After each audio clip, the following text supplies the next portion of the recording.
സകല മനുഷ്യരും പ്രാർത്ഥിക്കുന്നു. നമ്മുടെ ആവശ്യങ്ങളെ ദൈവത്തോട് അറിയിച്ച് അവയെ എങ്ങനെയും നേടിയെടുക്കുക എന്നതാണ് പ്രാർത്ഥനയെക്കുറിച്ച് പൊതുവെയുള്ള ചിന്ത.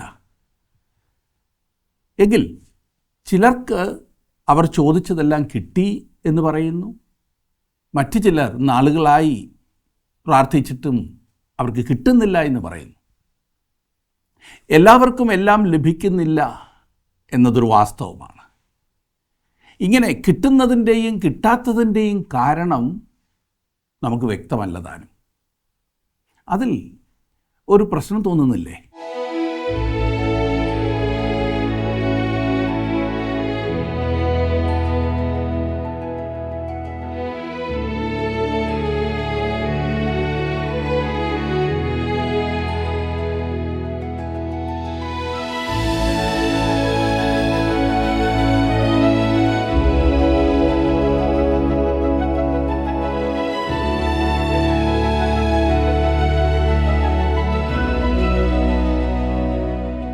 ജീവസന്ദേശത്തിലേക്ക് സ്വാഗതം. ദൈവം തങ്ങൾക്ക് വേണ്ടി മിസ്രൈമിനോട് യുദ്ധം ചെയ്യുന്നത് നേരിട്ട് കണ്ടവരാണെങ്കിലും സ്വന്തമായി യുദ്ധം ചെയ്ത് പരിചയമില്ലാത്തവരായിരുന്നു ഇസ്രായേൽ മക്കൾ. റഫീദീമിൽ വെച്ച് ഏശാവിൻ്റെ സന്തതി പരമ്പരയിൽപ്പെട്ട അമാലേക്കരുമായിട്ടായിരുന്നു അവരുടെ ആദ്യ പോരാട്ടം. വാഗ്ദത്ത സന്തതിക്കെതിരെയുള്ള ഈ ജഡീക പോരാട്ടങ്ങളെക്കുറിച്ച് പുതിയ നിയമം വളരെ വ്യക്തമായി പ്രതിപാദിക്കുന്നുണ്ട്. എന്നാൽ ജഡത്തിലല്ല, ആത്മാവിലാണ് നാം അതിനോട് പോരാടേണ്ടതെന്ന് തിരുവചനം നമ്മെ ഉത്ബോധിപ്പിക്കുന്നു. ഞങ്ങൾ ജഡത്തിൽ സഞ്ചരിക്കുന്നവരെങ്കിലും ജഡപ്രകാരം പോരാടുന്നില്ല. ഞങ്ങളുടെ പോരിൻ്റെ ആയുധങ്ങളോ ജഡീകങ്ങളല്ല, കോട്ടകളെ ഇടിപ്പാൻ ദൈവസന്നിധിയിൽ ശക്തിയുള്ളവ തന്നെയെന്ന് വിശുദ്ധ പൗലോസ് നമ്മെ ഓർമ്മിപ്പിക്കുന്നു. പുറപ്പാട് പുസ്തകം 17-ാം അധ്യായത്തിൻ്റെ 8 മുതൽ 18-ാം അധ്യായത്തിൻ്റെ 27 വരെയുള്ള വാക്യങ്ങളാണ് ഇന്ന് നമ്മൾ ചിന്തിക്കുന്നത്.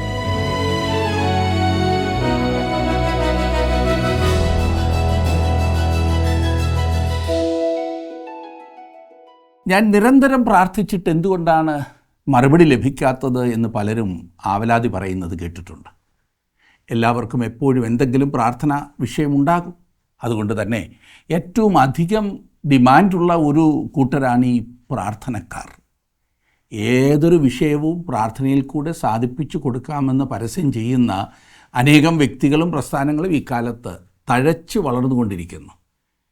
മരിച്ചുപോയ പുണ്യവാളനോട് പ്രാർത്ഥിച്ചപ്പോൾ ഉത്തരം കിട്ടിയവരുടെ അനുഭവ സാക്ഷ്യങ്ങളും 101 പ്രാവശ്യം കൊന്ത ചൊല്ലിയപ്പോൾ ചോദിച്ചത് കിട്ടിയവരുടെ സാക്ഷ്യവും ഇത്തരം പ്രവണതകളെ ശക്തിപ്പെടുത്തുന്നു. സ്വന്തം കാര്യങ്ങൾ ഒഴിച്ച് മറ്റ് സകലരുടെയും എന്ത് പ്രശ്നവും പരിഹരിച്ചു കൊടുക്കുവാൻ പ്രത്യേക ദിവ്യശക്തി ഉണ്ട് എന്നവകാശപ്പെടുന്ന പല ആൾദൈവങ്ങളും നമ്മുടെ സമൂഹത്തിൽ ഇന്നുണ്ട്. ഇതിൻ്റെ എല്ലാം ഇടയിൽ മല പോലെയുള്ള പ്രശ്നങ്ങളുമായി പാവം ജനങ്ങൾ പരക്കം പായുകയാണ്. ഇത്രയും കേട്ടപ്പോൾ ചിലപ്പോൾ നിങ്ങളുടെ മനസ്സിൽ ഒരു ചോദ്യം രൂപപ്പെട്ട് കാണും. എന്താ, പ്രാർത്ഥനയ്ക്ക് ശക്തിയില്ലെന്നാണോ നിങ്ങൾ പറഞ്ഞു വരുന്നത്? ഒരിക്കലും ഞാൻ അങ്ങനെ പറയില്ല. ബൈബിളിൽ പറഞ്ഞിരിക്കുന്നത് പോലെ പ്രാർത്ഥിച്ചാൽ പ്രാർത്ഥനയോളം ശക്തിയുള്ള മറ്റ് യാതൊന്നുമില്ല. ഒരു കാര്യം മറക്കരുത്, നിങ്ങൾ ചോദിക്കുന്നതെല്ലാം ലഭിക്കുമെന്നോ നിങ്ങൾക്ക് നേരിട്ട് പോയി ദൈവത്തോട് അപേക്ഷിക്കുവാൻ കഴിയാത്തതെന്തെങ്കിലും മറ്റാരെങ്കിലും നിങ്ങൾക്ക് വേണ്ടി അപേക്ഷിച്ച് വാങ്ങിത്തരും എന്നോ പറഞ്ഞാൽ അത് എനിക്ക് അംഗീകരിക്കുവാൻ പ്രയാസമാണ്. ഒന്നാമത്, ദൈവവചനപ്രകാരമുള്ള പ്രാർത്ഥന എപ്രകാരമായിരിക്കണം എന്ന് നാം അറിയേണ്ടതുണ്ട്. നമ്മുടെ ആവശ്യങ്ങളെ ദൈവത്തോട് അറിയിച്ച് അവയെ എങ്ങനെയും നേടിയെടുക്കുക എന്നതാണ് പ്രാർത്ഥനയെക്കുറിച്ച് പൊതുവെയുള്ള ധാരണ. എന്നാൽ അതിലൊരു പ്രശ്നമുണ്ട്. ചിലർക്ക് ചോദിച്ചതെല്ലാം കിട്ടിയെന്നവർ പറയുന്നു. ചിലർ നാളുകളായി പ്രാർത്ഥിച്ചിട്ടും കിട്ടുന്നില്ല എന്നവർ പറയുന്നു. എല്ലാവർക്കും എല്ലാം ലഭിക്കുന്നില്ല എന്നുള്ളതൊരു യാഥാർത്ഥ്യം. ഇങ്ങനെ കിട്ടുന്നതിൻ്റെയും കിട്ടാത്തതിൻ്റെയും കാരണം പലപ്പോഴും വ്യക്തമല്ല താനും. പുറപ്പാട് പുസ്തകം 17-ാം അധ്യായത്തിൽ പ്രാർത്ഥനയുടെ അതിശക്തമായൊരു ഉദാഹരണം നാം കാണുന്നുണ്ട്. മോശയുടെ നേതൃത്വത്തിൽ കനാൻ ദേശത്തേക്ക് യാത്രയായ ഇസ്രായേൽ മക്കൾ ആദ്യമായി നേരിട്ട ഒരു യുദ്ധമാണ് ഇവിടുത്തെ വിഷയം. ജഡത്തിൻ്റെ പ്രതീകമായ അമാലേക്കിനെ ജയിക്കുവാൻ ഇസ്രായേലിൻ്റെ പക്കൽ ലോകപ്രകാരമുള്ള യാതൊരു ശക്തിയുമില്ലായിരുന്നു. എന്നാൽ മോശയും ഇസ്രായേൽ നേതാക്കന്മാരും മലമുകളിൽ കയറി പ്രാർത്ഥിക്കുവാൻ ആരംഭിച്ചു. പിന്നീട് സംഭവിച്ചത് അത്യന്തം അവിസ്മരണീയവും നാടകീയവുമായ സംഭവങ്ങളാണ്. പുറപ്പാട് ദിവസം 17-ാം അധ്യായത്തിൻ്റെ 8 മുതലുള്ള വാക്യങ്ങളിൽ നാം വായിക്കുന്നത്, രഫീദീമിൽ വെച്ച് അമാലേക്ക് വന്ന് ഇസ്രായേലിനോട് യുദ്ധം ചെയ്തു. അപ്പോൾ മോശ യോശുവയോട്, നീ ആളുകളെ തെരഞ്ഞെടുത്ത് പുറപ്പെട്ട് അമാലേക്കിനോട് യുദ്ധം ചെയ്യുക. ഞാൻ നാളെ കുന്നിൻ മുകളിൽ ദൈവത്തിൻ്റെ വടി കയ്യിൽ പിടിച്ചുകൊണ്ട് നിൽക്കും എന്ന് പറഞ്ഞു. മോശ തന്നോട് പറഞ്ഞതുപോലെ യോശുവ ചെയ്തു. അമാലേക്കിനോട് പൊരുതു. എന്നാൽ മോശയും അഹ്റോനും ഹൂരും കുന്നിൻ മുകളിൽ കയറി. ഈ ഏശാവിൻ്റെ വംശത്തിൽപ്പെട്ടവരാണ് ഈ അമാലേക്ക്. ഏശാവ് തീർച്ചയായിട്ടും ജഡത്തെയാണ് പ്രതിനിധീകരിക്കുന്നത് എന്ന് നാം പല പ്രാവശ്യം കണ്ടതാണ്. അമാലേക്കർ ഇസ്രായേലിൻ്റെ ശത്രുക്കളായി തീർന്നു. അവർ എല്ലായ്പ്പോഴും ഇസ്രായേലിയരോട് ശത്രുത മാത്രമേ പുലർത്തിയിട്ടുള്ളൂ. ആദ്യമായിട്ടാണ് ഇസ്രായേലിയർ യുദ്ധത്തിനൊരുമ്പെട്ടത്. നമ്മുടേതായ പ്രയത്നം കൊണ്ട് നമുക്കാർക്കും ജഡത്തിന്മേൽ വിജയം പ്രാപിക്കുവാൻ കഴിയുകയില്ല എന്നതൊരു സത്യമാണ്. ജഡം ആത്മാവിനെതിരായും ആത്മാവ് ജഡത്തിനെതിരായും പോരാട്ടം നടത്തുന്നു എന്ന് ബൈബിൾ പഠിപ്പിക്കുന്നു. വിശുദ്ധ പൗലോസ് ഗലാത്യർക്ക് എഴുതിയ ലേഖനം 5-ാം അധ്യായം 17-ാം വാക്യത്തിൽ പറഞ്ഞിരിക്കുന്നത്, ജഡാഭിലാഷം ആത്മാവിനും ആത്മാഭിലാഷം ജഡത്തിനും വിരോധമായിരിക്കുന്നു. നിങ്ങൾ ഇച്ഛിക്കുന്നത് ചെയ്യാതെ വണ്ണം അവ തമ്മിൽ പ്രതികൂലമല്ലോ എന്നത്രേ. മരുഭൂമിയിൽ അമാലേക്കും ഇസ്രായേലിനും തമ്മിൽ യുദ്ധമുണ്ടായപ്പോൾ ഈ സത്യത്തിൻ്റെ നേർക്കാഴ്ചയാണ് നമ്മുടെ മുൻപിൽ തെളിയുന്നത്. ജഡം ആത്മാവിനെതിരെ പോരാട്ടം നടത്തുന്നു. ഇനിയും 17-ാം അധ്യായത്തിൻ്റെ 11 മുതലുള്ള വാക്യങ്ങളിൽ, മോശ കൈ ഉയർത്തിയിരിക്കുമ്പോൾ ഇസ്രായേൽ ജയിക്കും, കൈ താഴ്ത്തിയിരിക്കുമ്പോൾ അമാലേക്ക് ജയിക്കും. എന്നാൽ മോശയുടെ കൈക്ക് ഭാരം തോന്നിയപ്പോൾ അവർ ഒരു കല്ലെടുത്ത് വെച്ചു. അവൻ അതിന്മേലിരുന്നു. അഹ്റോനും ഹൂരും ഒരുത്തൻ ഇപ്പുറത്തും ഒരുത്തൻ അപ്പുറത്തും നിന്ന് അവൻ്റെ കൈ താങ്ങി. അങ്ങനെ അവൻ്റെ കൈ സൂര്യൻ അസ്തമിക്കും വരെ ഉറച്ചു നിന്നു. ഈ ഭാഗം വായിക്കുമ്പോൾ ഒരു കാര്യം വ്യക്തമാകും. യുദ്ധം വാസ്തവത്തിൽ കുന്നിൻ മുകളിലാണ് നടന്നത്.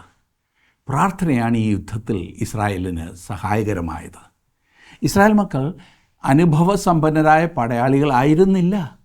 അവർ ഇതേവരെയും യുദ്ധമുറകൾ മനസ്സിലാക്കിയിരുന്നതുമില്ല. അടിമകളായിരുന്നു, അത്രമാത്രം. അതിനാൽ അവർ ഈ യുദ്ധം ജയിച്ചത് യുദ്ധം ചെയ്യുവാനുള്ള കഴിവുകൊണ്ടല്ല. ഈ യുദ്ധം മോശയാണ് നടത്തിയതും ജയിച്ചതും. മോശയ്ക്ക് തൻ്റെ കൈകൾ ഉയർത്തിപ്പിടിച്ചുകൊണ്ട് ഇരിക്കുവാൻ കഴിയാതെ വന്ന നിമിഷത്തിൽ ഇസ്രായേൽ ജനം തോൽക്കുവാൻ തുടങ്ങും. മോശ രംഗത്തില്ലായിരുന്നുവെങ്കിൽ ഇസ്രായേൽ യുദ്ധത്തിൽ പരാജയപ്പെടുമായിരുന്നു എന്ന് വ്യക്തമാണ്. എത്ര അർത്ഥവത്തായ ഒരു ആത്മീയ പാഠമാണ് ഈ സംഭവം നമ്മെ പഠിപ്പിക്കുന്നതില്ലേ. ഒരു ക്രിസ്തുവിശ്വാസി ആത്മാവിൽ നടക്കുമ്പോൾ വിജയമുണ്ടാകുന്നു.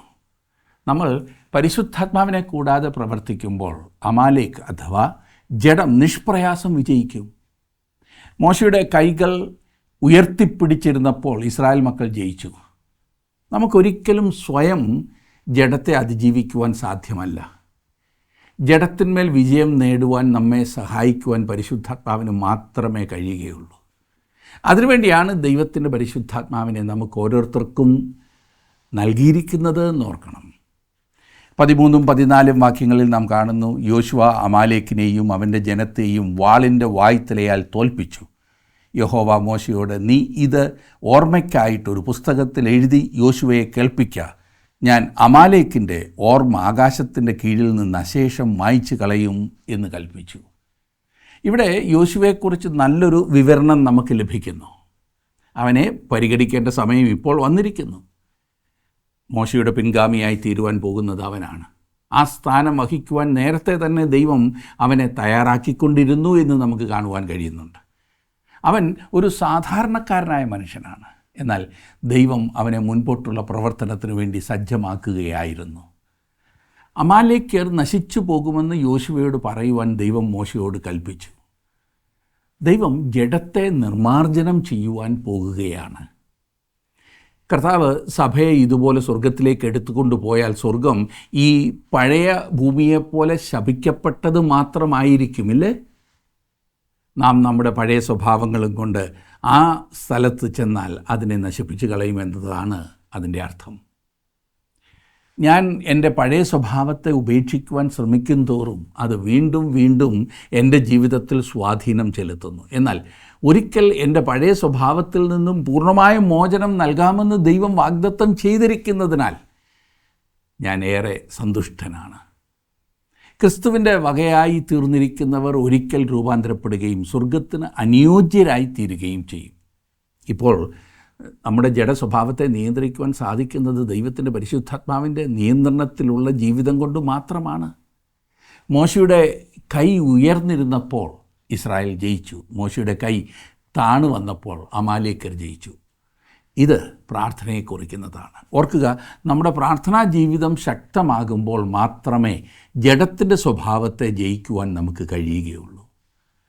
17-ാം അധ്യായത്തിൻ്റെ ഒടുവിലത്തെ വാക്യങ്ങൾ: പിന്നെ മോശ ഒരു യാഗപീഠം പണിതു, അതിന് യഹോവ നിസി അല്ലെങ്കിൽ യഹോവ എൻ്റെ കൊടി എന്ന് പേരിട്ടു. യഹോവയുടെ സിംഹാസനത്താണ് യഹോവയ്ക്ക് അമാലേക്കിനോട് തലമുറ തലമുറയായി യുദ്ധമുണ്ടെന്ന് അവൻ പറഞ്ഞു. 3 കാര്യങ്ങൾ ഇവിടെ പ്രധാനമായും ഓർത്തിരിക്കേണ്ടതായിട്ടുണ്ട്. 1, ദൈവം അമാലേക്കിനെ നീക്കിക്കളയുവാൻ പോകുകയാണ്. 2, ദൈവം ഒരിക്കലും പഴയ സ്വഭാവവുമായി, അതായത് ജഡത്തിൻ്റെ സ്വഭാവവുമായി പൊരുത്തപ്പെടുകയില്ല. യഹോവയ്ക്ക് അമാലേക്കിനോട് തലമുറ തലമുറയായി യുദ്ധമുണ്ട് എന്നതിൻ്റെ അർത്ഥം അതാണ്. 3, ഈ പോരാട്ടം നാം ഈ ശരീരത്തിൽ ജീവിക്കുന്ന കാലത്തോളം തുടർന്നുകൊണ്ടേയിരിക്കും. ജഡവും ആത്മാവും തമ്മിൽ എപ്പോഴും പോരാട്ടമുണ്ടായിരിക്കും. ദൈവത്തിൻ്റെ പരിശുദ്ധാത്മാവിന് മാത്രമേ നമുക്ക് വിജയം നൽകുവാൻ കഴിയുകയുള്ളൂ. നാം അത് മറന്ന് ജീവിച്ചാൽ ജഡം നമ്മെ അടിമപ്പെടുത്തുവാനായി നിരന്തരം ശ്രമിച്ചുകൊണ്ടിരിക്കും. ഇനി നാം 18-ാം അധ്യായത്തിലേക്ക് വരികയാണ്. നേരത്തെ നമ്മൾ പറഞ്ഞ ഇസ്രായേൽ മക്കൾക്കുണ്ടായ മരുഭൂമിയിലെ 7 അനുഭവങ്ങളിൽ അവസാനത്തേതാണ് പുറപ്പാട് പുസ്തകം 18-ാം അധ്യായത്തിൽ നാം കാണുന്നത്. ദൈവം തൻ്റെ നേരിട്ടുള്ള വെളിപ്പാടിനാൽ ഇതേവരെയും മോശയെ നയിക്കുകയാണ് ചെയ്തുകൊണ്ടിരിക്കുന്നത്. എന്നാൽ ഇപ്പോൾ മോശ സഹായത്തിനായി അല്പ ലോകബുദ്ധിക്ക് തിരിയുന്നതായി നാം കാണുന്നു. മോശയുടെ അമ്മായപ്പനും മിദ്യാനിലെ പുരോഹിതനുമായി യിത്രോ മോശയെ സന്ദർശിക്കുന്നു. അവൻ മോശയുടെ ഭാര്യയെയും പുത്രന്മാരെയും തനിക്കൊപ്പം കൊണ്ടുവന്നു എന്ന് നാം വായിക്കുന്നു. ഞാൻ 18-ാം അധ്യായത്തിൻ്റെ ആദ്യത്തെ ചില വാക്യങ്ങളൊന്ന് വായിക്കാം. ദൈവം മോശയ്ക്കും തൻ്റെ ജനമായ ഇസ്രായേലിനും വേണ്ടി ചെയ്തതൊക്കെയും യഹോവ ഇസ്രായേലിനെ മിസ്രൈമിൽ നിന്ന് പുറപ്പെടുവിച്ചതും മിദ്യാനിലെ പുരോഹിതനായ മോശയുടെ അമ്മായപ്പനായ യിത്രോ കേട്ടു. അപ്പോൾ മോശയുടെ അമ്മായപ്പനായ യിത്രോ മോശ മടക്കി അയച്ചിരുന്ന അവൻ്റെ ഭാര്യ സിപ്പോറയെയും അവളുടെ 2 പുത്രന്മാരെയും കൂട്ടിക്കൊണ്ട് പുറപ്പെട്ടു. ഞാൻ അന്യദേശത്ത് പരദേശിയായി എന്ന് അവൻ പറഞ്ഞതുകൊണ്ട് അവരിൽ ഒരുത്തന് ഗർഷോം എന്നു പേർ. എൻ്റെ പിതാവിൻ്റെ ദൈവം എനിക്ക് തുണയായി എന്നെ ഫറവോൻ്റെ വാളിങ്കൽ നിന്ന് രക്ഷിച്ചു എന്നവൻ പറഞ്ഞതുകൊണ്ട് മറ്റവന് എലിയേസർ എന്നു പേർ. കനാനിലേക്കുള്ള യാത്രയിൽ ഇപ്പോൾ മോശയും ഇസ്രായേൽ മക്കളും മിദ്യാൻ ദേശത്ത് വന്നു ചേർന്നിരിക്കുകയാണ്. ഇവിടെ മോശയുടെ അമ്മായപ്പൻ മോശയുടെ ഭാര്യയെയും പുത്രന്മാരെയും മോശയുടെ അടുക്കൽ കൊണ്ടുവന്നു. അന്ന് അവൻ കുടുംബമായി മിസ്രൈമിലേക്ക് വരുമ്പോൾ വഴിയമ്പലത്തിൽ വെച്ച് സംഭവിച്ചതും സിപ്പോറ മോശയെ രക്തമണവാളൻ എന്ന് വിളിച്ചതും ഓർക്കുന്നുണ്ടല്ലോ. ഈ സംഭവം കഴിഞ്ഞ് അധികം വൈകാതെ മോശ അവളെ അവളുടെ വീട്ടിൽ പറഞ്ഞു വിട്ടു എന്ന് വേണം കരുതുവാൻ. അതിന് എന്തായിരുന്നു കാരണമെന്ന് വ്യക്തമായി നമുക്കറിയില്ല. എന്തായാലും ജനം മിസ്രൈമിൽ നിന്ന് പുറപ്പെടുമ്പോൾ അവൾ മോശയോട് കൂടെ ഉണ്ടായിരുന്നു എന്നതിന് യാതൊരു രേഖയുമില്ല. എന്നാൽ ഇപ്പോൾ യിത്രോ അവളെയും അവളുടെ 2 പുത്രന്മാരെയും മോശയുടെ അടുത്ത് കൊണ്ടുവരുന്നു.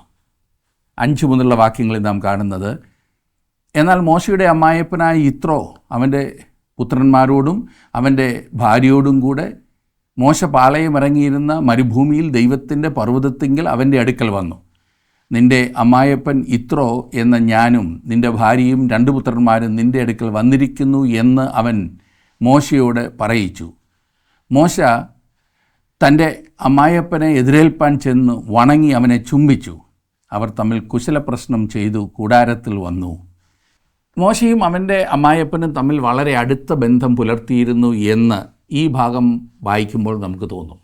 ഇസ്രായേൽ മക്കളെ മിസ്രൈമിൽ നിന്ന് പുറപ്പെടുവിച്ച് കൊണ്ടുവരുന്നതിൽ ദൈവത്തിൻ്റെ നടത്തിപ്പിനെക്കുറിച്ച് മോശ യിത്രോവിനോട് പറയുന്നു. മോശ പറയുന്ന കാര്യങ്ങളിലെല്ലാം യിത്രോ അതിയായ താല്പര്യം പ്രകടിപ്പിക്കുന്നതായി നാം കാണുന്നു. വാസ്തവത്തിൽ മോശ തൻ്റെ കുടുംബത്തെ സ്വാഗതം ചെയ്യുവാൻ പുറപ്പെട്ടു ചെന്നപ്പോൾ അവൻ്റെ ഭാര്യയെ ചുംബിച്ചതായിട്ടല്ല, അവൻ്റെ അമ്മായപ്പനെ ചുംബിച്ചതായിട്ടാണ് രേഖപ്പെടുത്തിയിരിക്കുന്നത്. തൻ്റെ പുത്രന്മാരെ കണ്ടുമുട്ടിയതിൽ മോശയ്ക്ക് സന്തോഷമുണ്ടായതായി ഈ ഭാഗത്ത് രേഖപ്പെടുത്തിയിട്ടില്ല. മോശയുടെ കുടുംബ ബന്ധം തകരാറിലായിരുന്നു എന്നതാണ് ഇതെല്ലാം തെളിയിക്കുന്നത്. അത് ഒരുപക്ഷെ നമുക്ക് അംഗീകരിക്കുവാൻ പ്രയാസമായിരിക്കും.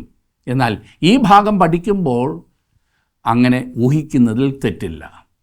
8 മുതൽ 12 വരെയുള്ള വാക്യങ്ങൾ നാം വായിക്കുമ്പോൾ ഇത് കുറെ കൂടി വ്യക്തമാകുന്നതായിട്ടുള്ള ഭാഗമാണ്. താൻ ഇസ്രായേൽ മക്കളെ മിസ്രൈമിൻ്റെ അടിമത്വത്തിൽ നിന്നും വിടുവിക്കുവാൻ പോവുകയാണെന്ന് മിദ്യാനിൽ വെച്ച് മോശ പറഞ്ഞപ്പോൾ ഒരുപക്ഷെ യിത്രോ മോശയെ സംശയിച്ച് കാണും. അപ്പോൾ യിത്രോ തൻ്റെ അയൽക്കാരോട് ഇപ്രകാരം പറഞ്ഞു കാണും: എൻ്റെ മരുമകൻ എന്തു പറ്റിയെന്ന് എനിക്കറിയില്ല, അവൻ എന്തൊക്കെയോ വലിയ വലിയ കാര്യങ്ങളാണ് പറയുന്നത്. മിസ്രൈമിൽ നിന്നും ഇസ്രായേൽ ജനത്തെ വിടുവിക്കുവാൻ ദൈവം അവനെ വിളിച്ചിരിക്കുന്നു എന്നാണ് അവൻ്റെ വിചാരം. അവൻ സേവിക്കുന്ന ദൈവത്തിന് ആ കാര്യം ചെയ്യുവാൻ സാധിക്കുമെന്ന് എനിക്ക് വിശ്വാസമില്ല. അതെ, ദൈവം അതിപ്പോൾ ചെയ്തിരിക്കുന്നു. അത് യിത്രോവിന് ദൈവത്തെക്കുറിച്ചുള്ള അറിവിലേക്ക് നടത്തി എന്ന് നമുക്ക് കാണാം. അതിൻ്റെ തെളിവല്ലേ യിത്രോ യഹോവയ്ക്ക് യാഗം കഴിച്ചത്. 13 മുതൽ 18-ാം അധ്യായത്തിൻ്റെ 13 മുതൽ 18 വരെയുള്ള വാക്യങ്ങളിൽ യിത്രോ മോശയ്ക്ക് കൊടുക്കുന്ന ഉപദേശം നമുക്ക് കാണാം.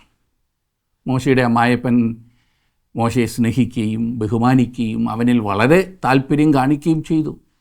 മോശയുടെ കുടുംബത്തെ അവൻ്റെ അടുക്കൽ കൊണ്ടുവന്ന യിത്രോ ഏതാനും ദിവസം മോശയോടുകൂടെ പാർക്കുകയും അവൻ എത്രമാത്രം ജോലിത്തിരക്കുള്ള വ്യക്തിയാണെന്ന് കാണുകയും ചെയ്തു. അതിനാൽ മോശയുടെ ഭാരം കുറയ്ക്കുവാൻ യിത്രോ ഒരു നിർദ്ദേശം മുൻപോട്ട് വയ്ക്കുന്നു. ആ നിർദ്ദേശമാണ് 18-ാം അധ്യായത്തിൻ്റെ 19 മുതൽ 27 വരെയുള്ള വാക്യങ്ങളിൽ വിശദമായി രേഖപ്പെടുത്തിയിരിക്കുന്നത്. ജനങ്ങളുടെ പ്രശ്നങ്ങളെ കൈകാര്യം ചെയ്യുന്ന കാര്യത്തിൽ മോശയെ സഹായിക്കുവാൻ ന്യായാധിപന്മാരെ നിയമിക്കണമെന്ന് യിത്രോ മോശയോട് നിർദ്ദേശിക്കുന്നു. യിത്രോയുടെ ഉപദേശത്തിലുള്ള തെറ്റെന്താണെന്ന് ചിലർ ചോദിക്കാറുണ്ട്. ഇത് വലിയ ഒരു അഭിപ്രായമായി പലരും കാണാറുണ്ട്. ഒറ്റ നോട്ടത്തിൽ ഇതിൽ പ്രശ്നമൊന്നുമില്ല. മാത്രമല്ല, ഇത് വളരെ നല്ല പ്രായോഗിക നിർദ്ദേശമായി തോന്നാവുന്നതാണ്. അതുകൊണ്ടാണല്ലോ ഇന്ന് അനേകർ ഇത് മാതൃകയാക്കുന്നത്. പലരും ഇതിനെക്കുറിച്ച് വിശദമായ പഠനം നടത്തി വേദപുസ്തകപരമായ ഒരു മാതൃകയായി ഇത് അവതരിപ്പിക്കാറുണ്ട്. എന്നാൽ ഒരു കാര്യം നാം ഓർത്തിരിക്കേണ്ടത്, ലോകത്തിൽ 2 വിധത്തിലുള്ള ജ്ഞാനമുണ്ട്. ഒന്ന് ദൈവത്തിൽ നിന്നുള്ള ജ്ഞാനം, മറ്റൊന്ന് ലോകപ്രകാരമുള്ള ജ്ഞാനം. യിത്രോവിൻ്റെ നിർദ്ദേശം ലോകപ്രകാരമുള്ള ജ്ഞാനത്തിൽ അടിസ്ഥാനപ്പെട്ടതായിരുന്നു. നിങ്ങൾ ലോകപ്രകാരം മുൻപോട്ട് പോകുവാൻ ആഗ്രഹിക്കുമ്പോൾ ദൈവത്തിങ്കിലേക്ക് നോക്കുകയില്ല എന്നതാണ് അവിടുത്തെ അപകടം. ലോകപ്രകാരം നേട്ടങ്ങൾ കൈവരിച്ച ആളുകൾക്ക് സഭയുടെ ബോർഡുകളിലും കമ്മിറ്റികളിലും വലിയ സ്ഥാനം നൽകിയിരിക്കുന്നതാണ് സഭയിൽ ഇന്നുണ്ടായിരിക്കുന്ന പ്രശ്നങ്ങളുടെ ഒരു വലിയ കാരണം. അവർ സഭയെ ലോകത്തിൻ്റെ രീതിയിൽ മുൻപോട്ട് കൊണ്ടുപോകുവാൻ ശ്രമിക്കുന്നു. അവർക്ക് ആത്മികമായിട്ടുള്ള വിവേചന ശക്തി ഉണ്ടായിരിക്കുകയില്ല. അല്ലെങ്കിൽ അവർ ആത്മികരായിരിക്കണം. ക്രിസ്തുവിൻ്റെ സഭയിൽ ലോകത്തിൻ്റെ പരിപാടി പ്രാവർത്തികമാക്കുവാൻ സാധ്യമല്ല. ലോകത്തിൽ നാം ഇന്ന് കാണുന്ന ആധുനിക കണ്ടുപിടുത്തങ്ങൾ ക്രിസ്തീയ വേലയിൽ ഉപയോഗിക്കരുതെന്നല്ല ഞാനിവിടെ ഉദ്ദേശിച്ചത്. മനസ്സിലായല്ലോ? യിത്രോ പറഞ്ഞു കൊടുത്ത ശുപാർശകൾ വളരെ നല്ലതായിരുന്നു. അവ മോശയുടെ ഭാരത്തെ ലഘൂകരിക്കത്തക്കതും കാര്യങ്ങൾ ദ്രുതഗതിയിൽ നടക്കുന്നതിന് സഹായകവുമായിരുന്നു. സംശയമില്ല. അങ്ങനെ ചെയ്താൽ സകലവും ക്രമീകൃതമായ രീതിയിൽ നടക്കുകയും സമയനഷ്ടം ഒഴിവാക്കുകയും ചെയ്യാമായിരുന്നു. യിത്രോ മോശയുടെ ആരോഗ്യത്തിൽ താല്പര്യമുള്ളവനായിരുന്നു. അതുകൊണ്ട് തന്നെ അവൻ ആത്മാർത്ഥമായിട്ടും നിസ്വാർത്ഥമായിട്ടുമാണ് ഈ നിർദ്ദേശം മോശയ്ക്ക് മുൻപിൽ വെച്ചത്. എന്നാൽ അത് ദൈവഹിതമല്ലായിരുന്നു. ദൈവം അതിന് അനുവദിച്ചു എന്ന കാര്യം ശരിയാണ്. എന്നാൽ ദൈവം കൊടുത്ത നിർദ്ദേശം അല്ലായിരുന്നു അത്. ഈ ഭാഗം നാം സൂക്ഷ്മമായി വിശകലനം ചെയ്താൽ യിത്രോയുടെ നിർദ്ദേശത്തിലെ ഏതാനും അപാകതകൾ നമുക്ക് കാണുവാൻ കഴിയും. ഞാൻ അതൊന്ന് പറയാം. ഒന്നാമതായി, ഈ കാര്യത്തെ സംബന്ധിച്ച് ദൈവം ഈ വിധത്തിലുള്ള നിർദ്ദേശങ്ങൾ മോശയ്ക്ക് നൽകിയിരുന്നില്ല എന്നുള്ളതാണ്. യിത്രോയുടെ നിർദ്ദേശം വാസ്തവത്തിൽ ദൈവത്തിൻ്റെ ജ്ഞാനത്തെയും ന്യായവിധിയെയും സ്നേഹത്തെയും ചോദ്യം ചെയ്യുന്നതായിരുന്നു. മോശയ്ക്ക് വേണ്ടി ചെയ്യുവാൻ കഴിയുന്നതിൻ്റെ പരമാവധി ദൈവം ചെയ്യുന്നില്ല എന്നതാണ് വാസ്തവത്തിൽ യിത്രോ പറയുന്നത്. ദൈവം വാസ്തവമായി മോശയെ സ്നേഹിക്കുകയും കരുതുകയും ചെയ്തിരുന്നുവെങ്കിൽ അവൻ വളരെ നേരത്തെ തന്നെ ഈ നിർദ്ദേശം മോശയ്ക്ക് കൊടുക്കേണ്ടതായിരുന്നു എന്നാണ് യിത്രോയുടെ പക്ഷം. ലോകപ്രകാരം ചിന്തിച്ചാൽ ഇത് ശരിയാണെന്ന് തോന്നും. യിത്രോയുടെ പ്രസ്താവനയ്ക്ക് പിൻപിൽ ഏദൻ തോട്ടത്തിൽ വെളിപ്പെട്ട ആ പാമ്പിൻ്റെ ശബ്ദമാണ് നമുക്ക് കേൾക്കുവാൻ കഴിയുന്നത്. ഓർക്കുന്നില്ലേ, പാമ്പ് ഹവ്വായോട് ആ മരത്തിൽ നിന്ന് തിന്നാൽ നിങ്ങളുടെ കണ്ണ് തുറക്കുകയും നിങ്ങൾ ബുദ്ധിമാന്മാരായിത്തീരുകയും ചെയ്യുമെന്ന് പറഞ്ഞു. ആ മരത്തിലെ ഫലം ദൈവം വിലക്കിയതുകൊണ്ട് നിങ്ങൾക്കുണ്ടാകേണ്ട ഏറ്റവും വലിയ ഒരു നന്മ ദൈവം നിങ്ങൾക്ക് നിഷേധിച്ചിരിക്കുന്നു എന്ന് പാമ്പ് പറഞ്ഞതിൻ്റെ സാരം ഓർക്കണം. യിത്രോയുടെ നിർദ്ദേശത്തിലും ഈ ആശയം തന്നെയാണ് അടങ്ങിയിരിക്കുന്നത്. എന്നാൽ അതായിരുന്നു ഉത്തമമായ മാർഗമെങ്കിൽ ദൈവം അത് നേരത്തെ തന്നെ നിർദ്ദേശിക്കുമായിരുന്നില്ലേ? തൻ്റെ മക്കളുടെ ജീവിതത്തിൽ എപ്പോഴും നന്മ മാത്രം ആഗ്രഹിക്കുന്ന ദൈവം മോശയ്ക്ക് ബുദ്ധിമുട്ടുണ്ടാകുവാൻ അനുവദിച്ചു എന്നാണോ യിത്രോ പറയുന്നത്? രണ്ടാമതായി, ദൈവം മോശയോട് നേരിട്ടാണ് ഇടപെട്ടുകൊണ്ടിരുന്നത്. ഇസ്രായേൽ മക്കളെ വിടുവിക്കുന്ന വലിയ പ്രവർത്തനത്തിനായി ദൈവം അവനെ സജ്ജമാക്കിക്കൊണ്ടിരുന്നു. ദൈവത്തിനും മോശയ്ക്കും ഇടയിൽ മൂന്നാമതൊരാൾ കടന്നു വരണമെന്നുള്ളത് ദൈവത്തിൻ്റെ ആഗ്രഹമല്ലായിരുന്നു. അഹ്റോനെ പോലും ആ കാര്യത്തിൽ ദൈവം ആഗ്രഹിച്ചതല്ല. അന്ന് അഹ്റോനെ കൂട്ടിയത് മോശയുടെ ഒരു പരാജയമായിരുന്നു എന്ന് പിന്നീട് മനസ്സിലായി. നിവർത്തികെട്ട് ദൈവം അഹ്റോനെ കൂട്ടാൻ പറഞ്ഞതാണ്. ദൈവം നിവർത്തികെട്ട് പറഞ്ഞു എന്ന് പറയുമ്പോൾ വൈരുദ്ധ്യം തോന്നാം. ഞാൻ ഉദ്ദേശിച്ചതിൻ്റെ അർത്ഥം മനസ്സിലായല്ലോ. ദൈവശക്തിയിൽ ആശ്രയിക്കാത്തവരും അതിനെ ഉൾക്കൊള്ളാത്തവരുമായ ആളുകൾ മോശയുമായുള്ള തൻ്റെ ഇടപാടിൽ ഇടപെടണമെന്ന് ദൈവത്തിന് താല്പര്യമില്ലായിരുന്നു. ദൈവം മോശയോട് മുഖാമുഖമായി സംസാരിച്ചു എന്ന കാര്യം ഓർക്കുക. ദൈവവുമായി നേരിട്ട് ബന്ധപ്പെടുവാൻ താല്പര്യമില്ലാത്ത അനേകം ആളുകളുണ്ട്. അവർ വേറൊരു വ്യക്തിയിൽ കൂടിയോ സഭയിൽ കൂടിയോ ഒരു ആചാരത്തിൽ കൂടിയോ ഒരു പുസ്തകത്തിൽ കൂടിയോ ദൈവത്തോട് ബന്ധപ്പെടുവാൻ ശ്രമിക്കുന്നു. എന്തെല്ലാം ഇടനിലക്കാരാണ് ഇന്ന് നാം ഓരോ മേഖലയിലും കാണുന്നത്. ഓരോന്നിനും അതിൻ്റേതായ സ്ഥാനമുണ്ട്. എന്നാൽ നാം ദൈവത്തിൻ്റെ അടുത്തേക്ക് നേരിട്ട് കടന്നു ചെല്ലേണ്ടതുണ്ട്. മൂന്നാമതായി, യിത്രോയുടെ നിർദ്ദേശം ഒരു സംഘടന രൂപം കൊള്ളുന്നതിനിടയാക്കി എന്നുള്ളതാണ്. ആ സംഘടനയിൽ നിന്നാണ് പിന്നീട് യഹൂദമതത്തിൽ 70 പേർ ഉൾക്കൊള്ളുന്ന സന്നിധി സംഘം ഉണ്ടായത്. കേട്ടിട്ടില്ലേ? അവരാണ് പിന്നീട് 1500 വർഷങ്ങൾക്ക് ശേഷം ഒരു രാത്രിയിൽ ഒരുമിച്ച് കൂടി ദൈവപുത്രനായ യേശുക്രിസ്തുവിനെ കൊല്ലുവാൻ, ക്രൂശിക്കുവാൻ ഗൂഢാലോചന നടത്തിയത്. മോശയ്ക്ക് ഈ സംഘടനയുടെ ആവശ്യമുണ്ടായിരുന്നില്ല. ദൈവം മോശയ്ക്ക് ഈ കഠിനമായ പ്രവൃത്തിക്ക് ആവശ്യമായ ശക്തി നൽകി. ഈ 70 പേർ ഒരാളേക്കാൾ അധികമായിട്ടൊന്നും ദൈവത്തിന് വേണ്ടി ഉപയോഗപ്പെട്ടില്ല എന്നതാണ് സത്യം. എന്തായാലും ആത്മാവാണല്ലോ മനുഷ്യനെ ഉണർത്തുകയും പ്രവർത്തിക്കുവാനുള്ള ശക്തി നൽകുകയും ചെയ്യുന്നത്. സഭയുടെ വിജയത്തിന് ആവശ്യമായിരിക്കുന്നത് ശരിയായ പ്രവർത്തന ശൈലികളാണെന്ന് ചിന്തിക്കുന്ന ആളുകളുണ്ട്. ടെക്നിക്സ്. ദൈവത്തിന് ആവശ്യം വ്യത്യസ്തമായ പ്രവർത്തന രീതിയും സംഘടനയും സംഖ്യാപ്പെരുപ്പവും ആചാരാനുഷ്ഠാനങ്ങളും നന്മ പ്രവൃത്തികളുമൊന്നുമല്ല സുഹൃത്തേ. ദൈവത്തിനും നിങ്ങളുടെ ഹൃദയത്തിനുമിടയിൽ യാതൊരു തടസ്സവും ഇല്ലാതിരിക്കുവാനായി ദൈവം ഈ ലോകത്തിൻ്റെ ജ്ഞാനം തുടച്ചു മാറ്റുന്നു. ലോകത്തിൻ്റെ ജ്ഞാനവും ദൈവത്തിൻ്റെ ജ്ഞാനവും പരസ്പര വിരുദ്ധമാണ്. ഒന്ന് ജ്ഞാനവും മറ്റേത് ഭോഷത്വവുമാണ്. കൊരിന്ത്യർക്കെഴുതിയ 1-ാം ലേഖനം 3-ാം അധ്യായം 18 മുതലുള്ള വാക്യങ്ങളിൽ നാം വായിക്കുന്നത്, ആരും തന്നെത്താൻ വഞ്ചിക്കരുത്. താൻ ഈ ലോകത്തിൽ ജ്ഞാനി എന്ന് നിങ്ങളിൽ ആർക്കെങ്കിലും തോന്നിയാൽ അവൻ ജ്ഞാനിയാകേണ്ടതിന് ഭോഷനായിത്തീരട്ടെ. ഈ ലോകത്തിൻ്റെ ജ്ഞാനം ദൈവസന്നിധിയിൽ ഭോഷത്വമത്രേ. അവൻ ജ്ഞാനികളെ അവരുടെ കൗശലത്തിൽ പിടിക്കുന്നു എന്നും കർത്താവ് ജ്ഞാനികളുടെ വിചാരം വ്യർത്ഥം എന്നറിയുന്നു എന്നും എഴുതിയിരിക്കുന്നുവല്ലോ.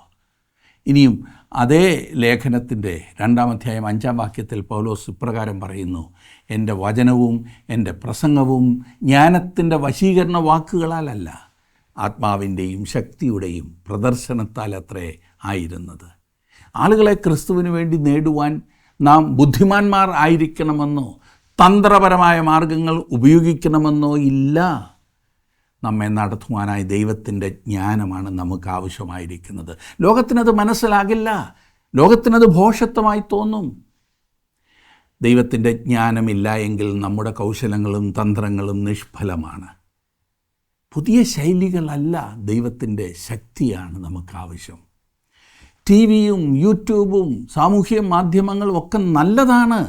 എന്നാൽ ദൈവശക്തിയിലല്ലാതെ അവയിലൂടെ ദൈവത്തിൻ്റെ വചനം അറിയിച്ചാൽ അതിന് പ്രത്യേകിച്ച് വിശേഷമൊന്നുമില്ല. അതും ഒരു വിനോദമായി മാത്രമേ മനുഷ്യർ കാണൂ. അതെ, ഇന്ന് അനേകം മാധ്യമങ്ങളും വിനോദമായി, അതായത് ഞാൻ ഉദ്ദേശിച്ചത് ക്രിസ്തീയ മാധ്യമങ്ങളും വിനോദമായി മാറിയിരിക്കുന്നതായി നമുക്ക് കാണുവാൻ സാധിക്കും. നമ്മുടെ നാട്ടിൽ അനേകം പ്രഗത്ഭരായ ക്രിസ്തീയ ഗായകരുണ്ട്, ഗായക സംഘങ്ങളുണ്ട്. എന്നാൽ ഈ പ്രിയപ്പെട്ടവരിലൂടെ വാസ്തവമായി ദൈവത്തിൻ്റെ നാമം മഹത്വപ്പെടുന്നുണ്ടോ? പ്രൗഢമായ ആശയങ്ങൾ കൊണ്ടും മനോഹരമായ ഭാഷാശൈലി കൊണ്ടും മണിക്കൂറുകൾ ആളുകളെ പിടിച്ചിരുത്തി വചനം പ്രസംഗിക്കാൻ കഴിവുള്ള പ്രഭാഷകരുണ്ട് നമ്മുടെ നാട്ടിൽ. എന്നാൽ തങ്ങളുടെ ആ കഴിവിലൂടെ അവർ ദൈവത്തെ മഹത്വപ്പെടുത്തുകയാണോ, അതോ സ്വയം മഹത്വമെടുക്കുകയാണോ? പുതിയ ശൈലികളല്ല, ദൈവത്തിൻ്റെ ശക്തിയാണ് നമുക്കിന്ന് ആവശ്യം. ഇത് തിരിച്ചറിയുവാൻ പ്രത്യേക വിവേചന ശക്തി നമുക്ക് ആവശ്യമാണ്. ദൈവം നൽകിയിരിക്കുന്ന മാധ്യമങ്ങൾ നല്ല രീതിയിൽ നാം ഉപയോഗിക്കണം. എന്നാൽ അതിനേക്കാൾ നാം പ്രാധാന്യം നൽകേണ്ടത് പരിശുദ്ധാത്മാവിൻ്റെ നിയന്ത്രണത്തിലായിരിക്കണം നാം എല്ലാം ഉപയോഗിക്കുന്നത്. എത്ര മനോഹരമായ ചിന്തകളാണ് ഈ അധ്യായങ്ങളിലൂടെ ദൈവത്തിൻ്റെ ആത്മാവ് നമ്മോട് സംസാരിക്കുന്നത്. നമുക്കതിന് വിധേയപ്പെടാം. ദൈവം നിങ്ങളെ അനുഗ്രഹിക്കട്ടെ.